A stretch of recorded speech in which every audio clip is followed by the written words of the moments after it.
Hello दोस्तों, मैं हूं अब्दुल और आप देख रहे हैं अब्दुल लॉ क्लासेस। दोस्तों, आज हम बात करने वाले हैं व्हाट इज कॉन्ट्रैक्ट। कॉन्ट्रैक्ट क्या है? Agreement which is enforceable by law is contract. तो अब हम देखेंगे कि एग्रीमेंट क्या है। एक एग्रीमेंट बनने के लिए पहले ऑफर होना पड़ेगा, उस ऑफर को एक्सेप्टेंस होना पड़ेगा। Offer X plus acceptance is equal to promise. Promise plus जब एक प्रॉमिस कंसिडरेशन क्रिएट करेगा तब बनेगा एक एग्रीमेंट। जब एक एग्रीमेंट इनफोर्सिबल बाय लॉ होगा तब बनेगा एक कॉन्ट्रैक्ट। अब हमें जानना है कि इनफोर्सिबल बाय लॉ का मतलब क्या है। जो हम लॉ के द्वारा इन्फोर्स कर सकते हैं उसी को इनफोर्सिबल बाय लॉ कहते हैं। एक एग्जाम्पल के साथ हम देख लेते हैं। जैसे एक्स ने वाई को एक मोबाइल बेचेगा 10,000 रुपया में, और वाई उस मोबाइल को 10,000 रुपया से मोबाइल को खरीदेगा। इसमें एक्स वाई को अपना मोबाइल देगा और मोबाइल के बदले एक्स वाई से 10,000 रुपया लेगा। इसमें एक्स का कंसिडरेशन है वो वाई से 10,000 रुपया लेगा, और वाई का कंसिडरेशन ये है कि इसको मोबाइल मिलेगा। जैसे ये वैलिड है, ये इन्फोर्सिबल बाय लॉ है। अगर इन दोनों में से एक्स या वाई, इन दोनों में से किसी एक ने इस कॉन्ट्रैक्ट को तोड़ दिया या इस कॉन्ट्रैक्ट को फुलफिल नहीं किया, मानो किसी ने एक्स ने पैसे तो ले लिया, मोबाइल नहीं दिया, या वाई ने मोबाइल तो ले लिया लेकिन पैसे नहीं दिए, तो ये लॉ की तरह फोर्स किया जा सकता है या लॉ के द्वारा अपील किया जा सकता है। उसी को इनफोर्सेबल बाय लॉ कहता है। तो हम अब ये समझ गए कि इनफोर्सेबल बाय लॉ क्या होता है। अब हमें ये देखना है कि इनफोर्सेबल होने के लिए क्या होना ज़रूरी है। उसके लिए हमें देखना पड़ेगा section 10 of Indian contract act. तो सेक्शन 10 में क्या है? पहले है ऑफर एंड एक्सेप्टेंस।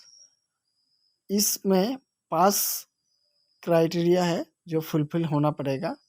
एक है ऑफर एंड एक्सेप्टेंस, किसी भी एक पार्टी ने ऑफर करना पड़ेगा और दूसरे पार्टी उसे एक्सेप्ट करना पड़ेगा, और कॉम्पिटेंट पार्टीज होनी चाहिए।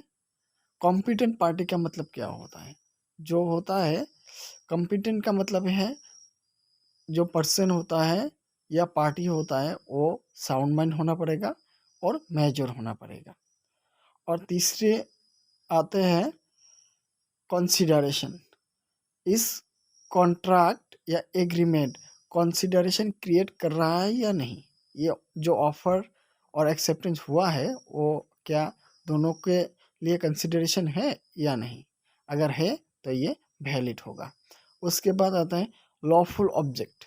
जो एग्रीमेंट या कॉन्ट्रैक्ट हो रहा है, अगर ये एनफोर्सेबल लॉ होने के लिए इसको लॉफुल होना पड़ेगा। जैसे अगर किसी ने किसी से 2 लाख रुपये लिए हो कि उससे नौकरी मिल जाएगी, तो उसने पैसे तो ले लिया लेकिन बाद में नौकरी नहीं दी, तो वो वाला सेकेंड पार्टी जो है वो उसके बाद क्लेम नहीं कर पाएगा या लॉ की तरह इन्फोर्स नहीं कर पाएगा, क्योंकि ये एग्रीमेंट जो है ये वॉइड है, क्योंकि ये लॉफुल नहीं है। कोई भी कॉन्ट्रैक्ट हो या एग्रीमेंट हो इनफोर्सेबल बाय लॉ तभी होगा जब वो वैलिड होगा या लॉफुल ऑब्जेक्ट उसका होना पड़ेगा, वो इलीगल नहीं होना चाहिए। उसके बाद आता है फ्री कॉन्सेंट।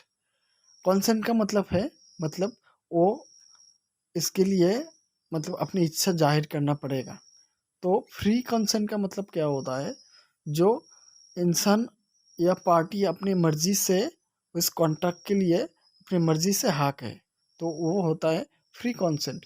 अगर किसी ने कनपट्टी पे बंदूक रख के उसको सिग्नेचर करवा लिया या हाँ करवा लिया कॉन्ट्रैक्ट के लिए, तो वो वैलिड कॉन्ट्रैक्ट नहीं कहा जाएगा।